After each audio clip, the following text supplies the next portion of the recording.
First Cow is the newest release from A24 Distributions that is directed by Kelly Reichardt. Like virtually every film that was intended to come out in 2020, it was unfortunately pulled from a wide theatrical release due to COVID-19.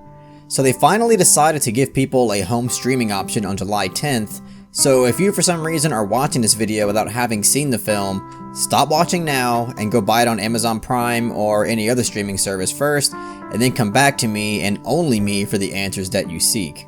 So I'm not sure how many filmgoers out there are going to be frustrated or confused by the ending of First Cow, but I figured by the very nature of its ending, it would stir up some level of confusion to a certain amount of people who watched it.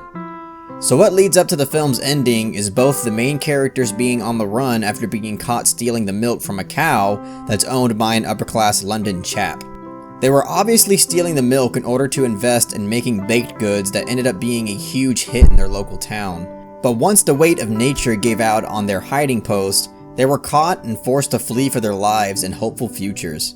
And things seemed hopeful when they reunited, but the cook suffered some bodily injuries, including a rather serious one to the head. They try to get as far away as they possibly can, but Cookie's body essentially just gives out and he needs to rest. But either way, his friend and business partner King at first says he will keep watch, but then he decides to lay down and rest next to him. This could be because he's also relentlessly exhausted after being on the run for what seems like a few days.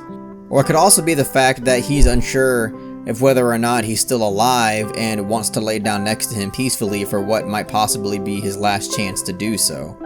But soon after he decides to lay down next to him, the film cuts to black and it ends.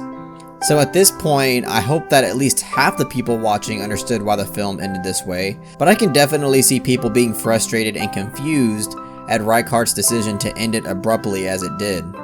I'm sure some people are wondering what happened to them, and wondering why the film didn't care about showing the conclusion to the story and characters. Well, the simple answer is, it actually does. At the very beginning of the film, we see a young girl who we can assume is from a future time period, discover two human skeletons laying down next to each other. This is a subtle piece of foreshadowing that allows the audience to infer what happens to the main characters after the film abruptly ends. I think the most reasonable way to interpret their death is that they were both passed out next to each other, and the men chasing them discovered them and murdered them both while they were asleep. Or maybe they weren't asleep when they got shot, but they woke up to guns in their face and simply couldn't do anything about their unfortunate fate. Or I guess there's another way to interpret it, even though it's kind of a far stretch, is that King woke up next to a dead Cookie, and then out of love and respect for his friend, he decided to not move on with his life without him and continued to lay next to him until he either starved or got caught by the men chasing them.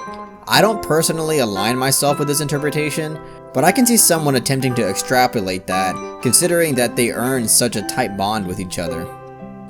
Either way, it's an incredibly poignant conclusion to the film. It encapsulates what I really loved and appreciate out of the film, and honestly what I love and appreciate out of filmmaking and art in general. And that's its subtlety. This is one of the most, if not the most subtle pieces of filmmaking that I've ever seen. Sure, it's a simplistic story, but a lot about what this film says about its story, characters, themes, and even the era in which this film takes place is conveyed through its subtle direction, writing, and details that are sprinkled throughout. For instance, one of my favorite scenes in the film represents a perfect example of what I'm talking about. The scene where King invites Cookie over to his place to offer a drink with him, we get this beautiful yet subtle moment between them that tells us a lot about them as characters, the era, and themes of the film. When King steps out for a second to chop up some wood, Cookie takes it upon himself to make himself useful and sweep up around the house and shake off the rug. I can see a lot of people watching the scene and finding it boring and redundant, but I personally found it to be incredibly insightful. In terms of character, it shows that Cookie is someone who, even when given the opportunity to just relax, feels the need to show his worth and reciprocate the kindness in some way in order to show appreciation for the current situation. It's also telling with King's character because he did not ask Cookie to do this and simply asked him to wait until he was done. This conveys King's character traits as wanting to be a respectable hostess and wants his guests to relax and not worry about any kind of reciprocation, which is an admirable trait to have and shows some sort of generosity. But this also has a thematic purpose as well in terms of what it says about humanity, especially during this type of era. To me, this is a good philosophical example of how morality is a natural product of survival, where being a moral, respectable human being is beneficial for your success and survival as well.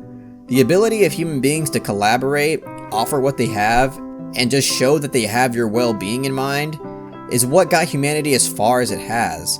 On the surface, audiences might see this as a simplistic scene, but for me, the scene really encapsulates and conveys a lot of complex philosophical and natural truths about life and humanity. So First Cow is a film that I appreciate the more I think about it, and a lot of that has to do with the artistic magic of subtlety and this film's ability to utilize it to its highest potential. I don't think First Cow is a film for everyone, but I think if you're a film lover, it's definitely worth checking out. At first, I didn't think this was a film that I could see myself revisiting, but it's really stuck with me in a way I didn't expect, and I'm excited to continue to give this film multiple viewings. So that's my analytical interpretation of the film's ending, and I guess a bonus scene that I threw in because I just couldn't help myself. But I also have a Patreon where I have some interesting perks. If you pledge $1 a month, you'll be able to vote on these weekly polls that I put up. And if you pledge $5, you'll also get access to the Discord where you can chat it up with me and other film lovers. So if that's something that you'd be interested in, please check out the Patreon link that's in the description box. But most importantly, if you really enjoyed what I had to say about First Cow, please give this video a like and share it amongst your friends. And don't forget to subscribe to the channel to be updated on more film-related content.